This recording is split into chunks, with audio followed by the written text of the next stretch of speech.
How did you get here? Nobody's supposed to be here.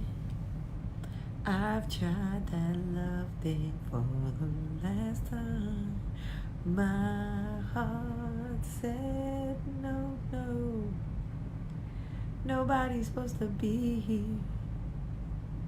But you came along and changed my mind. I spent all my life on a certain... Oh, your name is Courtney Cox? That's dope. Buenos días. Y feliz miércoles.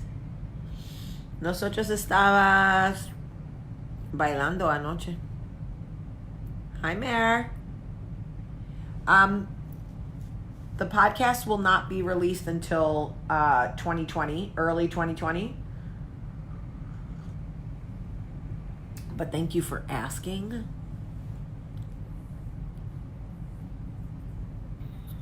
I have to tell you guys what happened this morning while I was sleeping. I don't look gorgeous. You guys are such fibbers. I have not brushed my hair, and I'm wearing yesterday's makeup. So do not tell me I look gorgeous because you're lying. But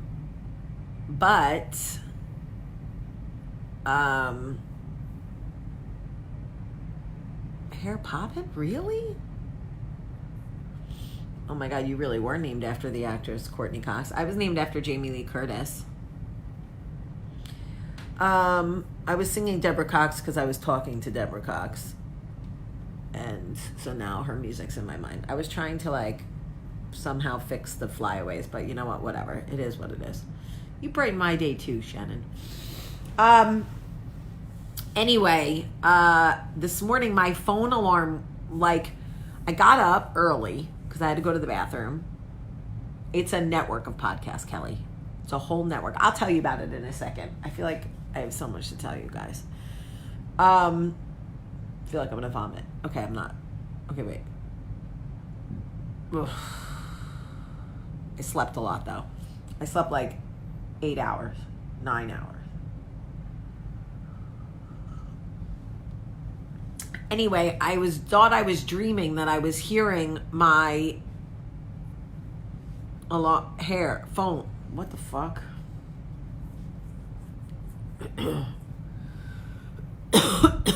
I thought I was dreaming that I was hearing my phone. I thought I was dreaming in my dream that my phone was going off, but it was really my phone. So anyway, I didn't really do anything. So in my dream, I was dreaming that I was hearing my phone, but I was not dreaming. My phone was really going off. I woke up to 15 text messages. Mary, by the way, I have to tell you about one of them. Mare, he texted me this morning, my poor friend.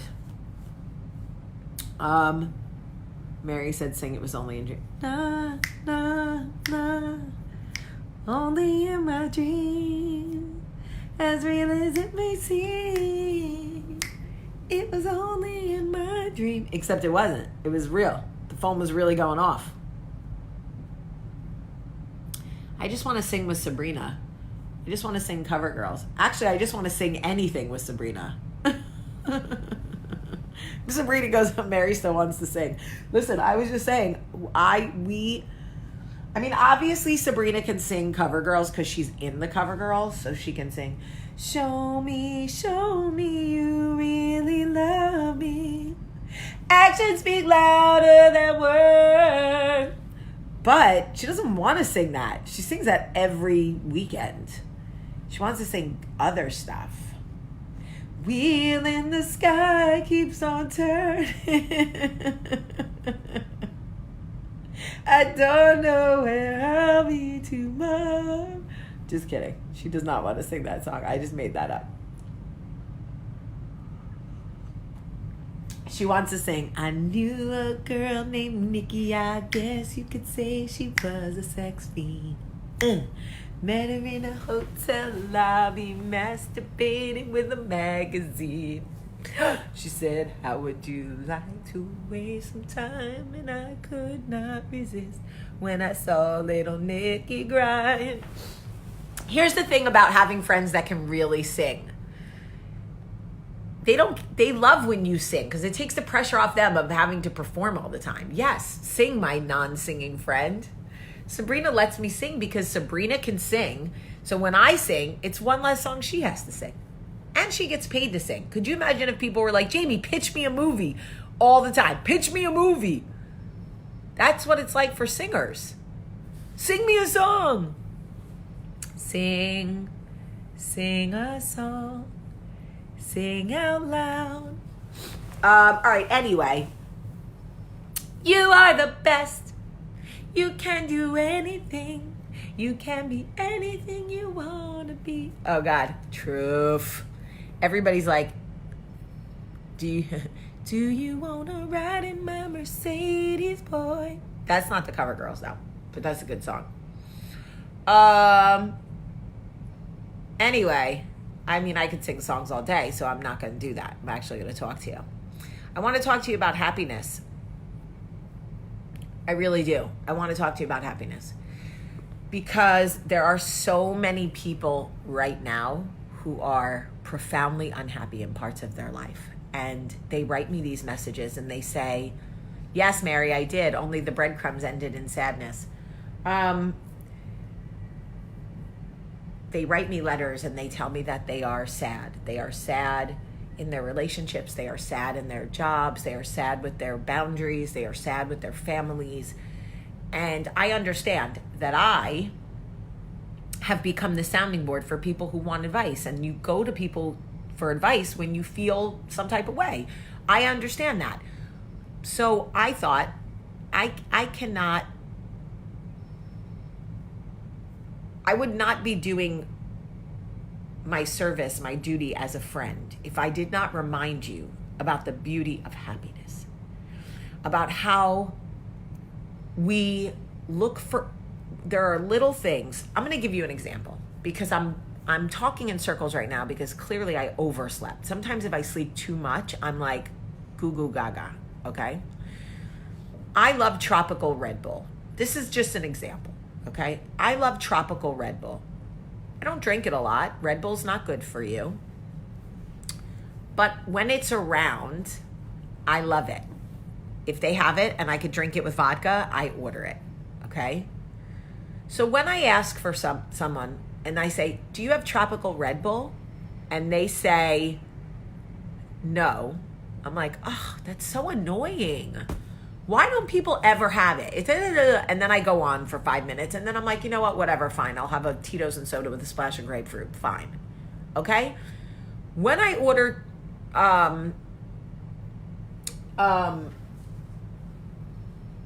tropical Red Bull and someone's like, oh yeah, we have that. I'm like, oh yes, all right, I'll have that. And the moment is 2 seconds.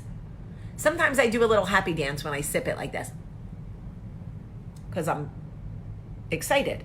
But my point is that when they don't have it, I spend a lot more time bitching about the fact that they don't have it than when they do have it. The moment of happiness is so fleeting for me.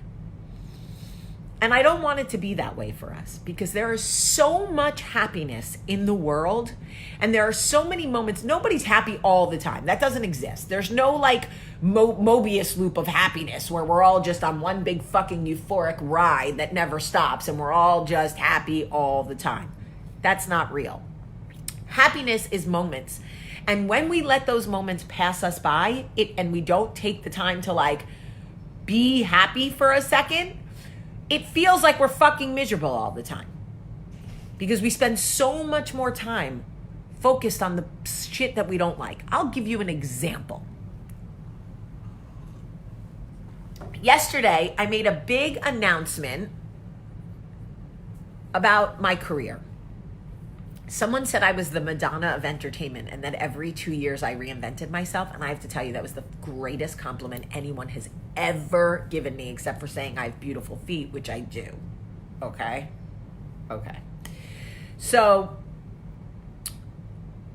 I got calls and texts and FaceTimes and messages from hundreds of people yesterday. And there were a few that didn't acknowledge the announcement. People who claimed to be my friend, who didn't even acknowledge it. They didn't like it on social media. They didn't text me. They didn't message me. They didn't shout me out. They didn't even fucking hit the like button. Nothing. It was like they didn't see it. Can't see it, but you know they saw that shit. I actually called Mary last night at 11:30 at night, or 11:15, forcing my eyes open with toothpicks so that she could be a good friend and listen to me bitch for 15 minutes about the 3 people in my life that didn't acknowledge it. And of course she of course she gives me that 15 minutes because she's my best friend. But the truth is, what we should have been doing for 15 minutes is celebrating the achievement and all the people who showed me love. You got to show me love. We're like Robin S. Words are so easy to say, right? But instead, I was like, hey, you can't be mad. Oh, she can't be mad. Right? That's on me. That's a Jamie thing. And shame on me for going to bed feeling some type of way in my feelings about the 3 people who didn't acknowledge it, and not the 9,000 bajillion awesome people in my life who were like, this is amazing. You're the fucking wave of the future. You inspire me. Like, so many beautiful things. And instead I was like, oh, you can't be bothered to push the like button, you fucking miserable prick. Oh, who's the miserable prick now, Jamie? You. That is rude. That is the truth. Well, you shouldn't use that kind of language. Well, you shouldn't act like an asshole. Good point. So, you gotta take the moments that are happy and do some matrix shit in your mind. Go this is a happy moment. Feel it for yourself. Even if it's something as stupid as you love almond milk, and you go somewhere and you order something and you're like, do you have almond milk? And they're like, we do. And you're like, you were meant for me and I was meant for you. Yeah, go about my business, doing fine. What would I say if I had you on the line? Same old story, not much to say. Hearts are broken every day. Truth, right? But when they have it, you'll be like, damn, yes, almond milk, yeah. But instead, we don't.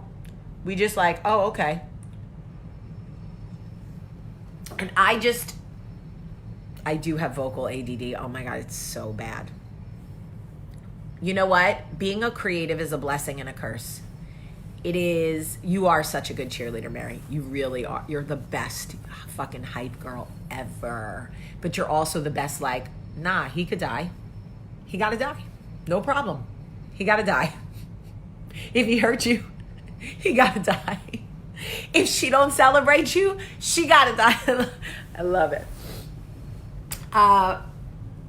Yes, truly find a place in your life. Find a place in yourself where when the good moments come and the happy moments come, you can really be happy. Oh, Tiara, you love feet? Hello, let me show you mine because they are beautiful. I'm sorry, what? Hello. Oh my God. Hello, straight toes. My ankle looks busted right now, but it's really not. Boop, boop, boop, boop. I do have long toes like my dad, but you're welcome. You're welcome. This is the craziest talk show ever. This talk show host is off her rocker. Imagine if this is the first coffee talk you ever watch. You're like, this fucking woman is insane. I just want you guys to really, so yesterday, right? Yesterday, I'm in the bathroom at the hotel and my phone rings and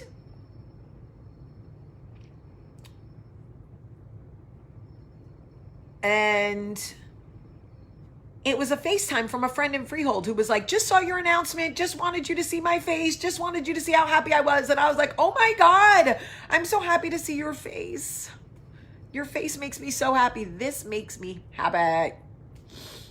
It's just a matter of, Liz, my toes are so fucked up. That's okay. You made beautiful children. Sometimes you have to like weigh it out, Liz. Like, my toes are fucked up, but I made really cute kids. You know? I just want you guys to be happy. I just want you guys to be happy, and I want you to appreciate your happy moments, and I want you to look for them, and I want you to mark them and spend time with them and sit in them. And I understand that sometimes when you're not happy, when things are not going well for you, it's hard to be happy for other people. I get it. And I feel like if you can find happiness for yourself more, it's easier to be happy for other people. It's like the more sex you have, the more sex you want. Yeah. The more happiness you allow yourself, the happier you can be for others. See? See that? All roads lead to sex with Jamie. True story. And for those of you who are asking about the announcement yesterday, I can explain it to you this way. I want you to be happy too, Kristen. That's all I want. Okay, ready? Okay. So Katie and I are opening the first female-founded scripted fiction podcast studio in the country. If you can believe it's 2019 and no other women have done this, it is true. No other women have done this. Scripted fiction is like old-time radio, golden age of radio, like War of the Worlds, Little Orphan Annie, stories with real scripts and real characters, not talking heads like NPR or like, you know, hey, this is Jamie and this is my baking podcast. Let's introduce my guest today. Her name is Hannah Banana. Not like that. It's like real with sound effects and like, think of it as like television or movies you can listen to in your ear. Okay? So Nightstand is our first network, and it's where women come first. Get it? Nightstand, where women come first. Okay? And we're going to do erotic thrillers, psychological thrillers, and erotica. So think of like 50 Shades of Grey, 9.5 Weeks, Unfaithful, Obsessed, Fatal Attraction, Shutter Island, Memento, those kinds of stories for Nightstand, but also erotica. So sex you can listen to in your ear. Because if you think women are not turned on by listening to sex, men want to see it. Men are visual, so they need to see porn. Men could watch porn with no sound. True story. Men can watch porn and get turned on with no sound. A woman would be like, this is fucking dumb. Okay? You caught myself. Don't say the R word. But if you put on just the sounds of lovemaking, a woman will be like, what's going on here? What's happening? And I'm writing a lot of it. And if y'all think my mind is not warped and amazing, you're crazy. The second network is called Student Body. And we're going to do audio scripted fiction series for young adults, 12 to 18, and new adults, 18 to 24. So think of things like Are You There, God? It's Me, Margaret. The Babysitter's Club. Stories like that for younger kids that answer a lot of questions that maybe we can't answer for our kids or don't really know how we want to answer. And then older stories like Gossip Girl and The Bachelor, but like scripted. And we're launching with Who Killed Beatrice Franks, which is a groundbreaking found audio podcast within a podcast. Two girls went missing going to do this true crime podcast. These girls disappeared and we got the tapes of these girls. And we are going to do a podcast within a podcast. So that is very cool. It's not about not being happy for her. It's about not having to listen to her sing because she can. Okay, Chandra, nobody said I could fucking sing. Who cares? Girl, why are you pressed about my singing? You want me to come to your house and sing right in your ear? Because I will. And this is what I'll sing. I'm Henry VIII, I am. Henry VIII, I am. I got I'll fucking ghost your ass like Johnny Castle or whatever his name is. Okay. So that's Student Body. So we're very excited about Student Body. And then the last network we're launching with is called Good Book. And Good Book is stories and reimaginings of themes and stories from the Bible. Katie and I have so much faith, and we want to be able to bring faith-based content to people who actually like real content. There is sex in the Bible. There is murder in the Bible. There is betrayal in the Bible. The themes in the Bible, David and Goliath, all of those things about battling, not the actual story. So not like the first thing we're doing is a soap opera called Genesis, based on the first 5 families from Genesis. Do you know how much shit went down in Genesis? A lot. So for us, it's a soap opera. It's going to be amazing. And we're also doing, I don't know if you guys remember, but in the 50s, Charlton Heston did 10 Commandments. We're doing the 10 Commandments over again. And it's going to be amazing. So for me, it's like, how can we bring, so people go, Jamie, you're bringing sex and God? And I go, yeah, God knows people have sex, just so you know. It's all good, and it's on different networks. So think of summer audio like Viacom, and then think of Nightstand like MTV, Student Body like VH1, Good Book like Comedy Central, different networks, But it's going to be great and hard, and the hardest thing I've ever done, and I'm doing so much writing, and it's so exciting that you guys are going to listen to stories that I wrote and be like, oh shit. So the first story I'm writing right now that I'm almost done with is called A Crack in the Wall. It's about a young couple whose only child, their daughter, was killed in a house fire. And they moved to a rental home because their house was damaged in the fire. And the mother is racked with so much grief and guilt, she can't move on. She turns away from God, she can't move on. And while they're in this rental home, there's a crack in the wall. And they try to repair it a couple of times, but it keeps opening. And eventually the mother begins to hear her young daughter's voice through this crack in the wall. And it's a story about faith, and it's a story about, it's a psychological thriller. I mean, it's scary as shit, but it is about what grief will do to us and what guilt will do to us if we don't make peace with the things that happen in our lives. And what would you do to hear your child's voice one more time if you lost your child? And I'm like, bitch, I'll climb through that wall. I will eat the fucking drywall, okay? If I heard my kid's voice coming through the wall, you better believe I would climb through, I would crawl into I would live in the wall. I would literally live in the wall. Katie was like, I don't get it. I'm like, you don't get it because you don't have a child. No offense, but you don't get it until you are a parent. If my child, God forbid, 1,000 times, and I heard her voice in the wall, I would eat the drywall to get into the wall. So there's that. Anyway, but it's going to be in your ear, and it's going to be so good. And wait till you hear her child's voice for the first time.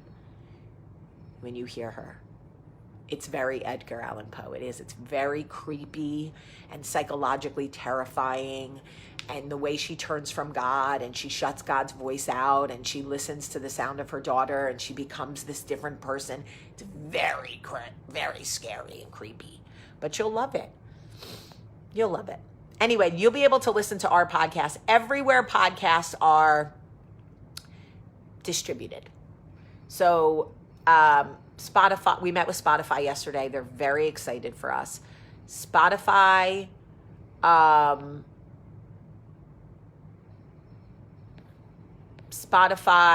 Apple Music, all of it. Don't worry, I will keep you guys posted every step of the way. But I also might post for early believers. Katie and I are going to have to raise money for this company. We just are. Because the truth is, people say they want to give women money in business, but they don't really. We're going to have to raise money. So for early believers, I may share like the first episode of Crack in the Wall and let them read it, or make personalized videos for people and send them something cool. I don't know yet. But anyway, thank you guys so much for supporting me. Thank you, Amanda Elf. I have my period right now, and every single time I use a tampon, I think about how you taught me. It's all free. All summer audio podcasts are free, and you will love them. And I'm doing Medusa, the Forbidden Love. Greek mythology tells us that Medusa was banished by Athena because she, I'm not going to get into it, but anyway. My series about Medusa is about her and Athena being lovers and Poseidon being so jealous. You should see what happens. But it's so sexy and amazing, and it's about two women who are really in love and the men in power who try to destroy them, and the lengths we will go to protect the people we love. It is, because y'all know I'm bisexual, so I had to throw some shit in there, because I'm not just having men and women have sex. That is boring. I mean, it's just boring. This way you could listen to stuff that maybe you wouldn't do in your real life, but you could listen to it, right? A lot of erotica is based in kink. So got a lot of kink, okay? Anyway, I love you guys so much. Like, I love you so, so much. I love you too, Tina. I love you all so much. And I think there's going to be a couple of ways where you guys can come to like live readings of summer audio podcasts and things like that. It's going to be like tickets only, but there's going to be some cool stuff. Anyway, I have to go get dressed, but I love you guys so much today. I love you. Have a great